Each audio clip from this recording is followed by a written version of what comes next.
Chapter 14. Behold, the day of the Lord cometh, and thy spoil shall be divided in the midst of thee.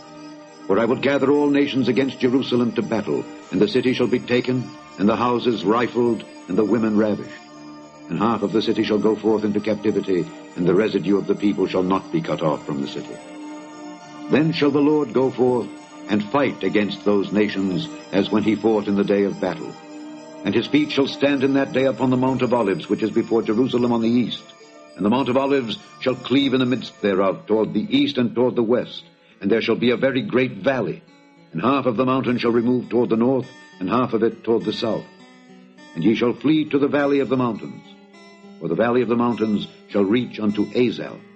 Yea, ye shall flee, like as ye fled from before the earthquake in the days of Uzziah king of Judah. And the Lord my God shall come, and all the saints with thee.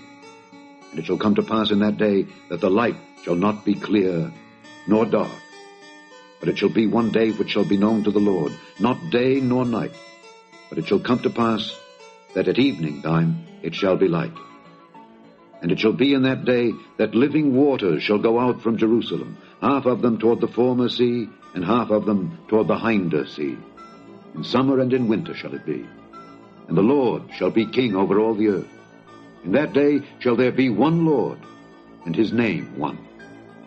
All the land shall be turned as a plain from Geba to Rimmon, south of Jerusalem, and it shall be lifted up, and inhabited in her place, from Benjamin's gate unto the place of the first gate, unto the corner gate, and from the tower of Hananeel unto the king's winepresses. And men shall dwell in it, and there shall be no more utter destruction, but Jerusalem shall be safely inhabited.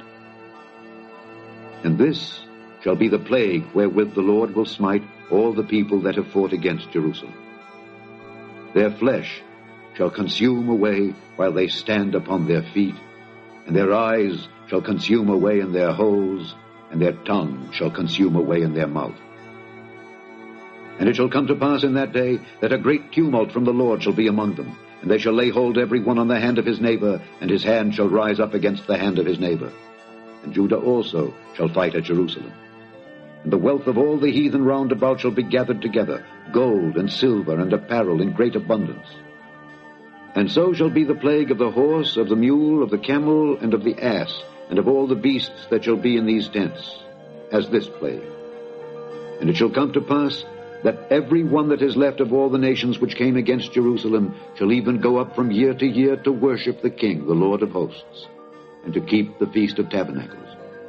And it shall be that whoso will not come up of all the families of the earth unto Jerusalem to worship the King, the Lord of hosts, even upon them shall be no rain. And if the family of Egypt go not up and come not, that have no rain, there shall be the plague, wherewith the Lord will smite the heathen that come not up to keep the Feast of Tabernacles. This shall be the punishment of Egypt, and the punishment of all nations that come not up to keep the Feast of Tabernacles. In that day shall there be upon the bells of the horses holiness unto the Lord, and the pots in the Lord's house shall be like the bowls before the altar. Yea, every pot in Jerusalem and in Judah shall be holiness unto the Lord of hosts. And all they that sacrifice shall come and take of them and seethe therein. And in that day there shall be no more the Canaanite in the house of the Lord of hosts. The end of Zechariah.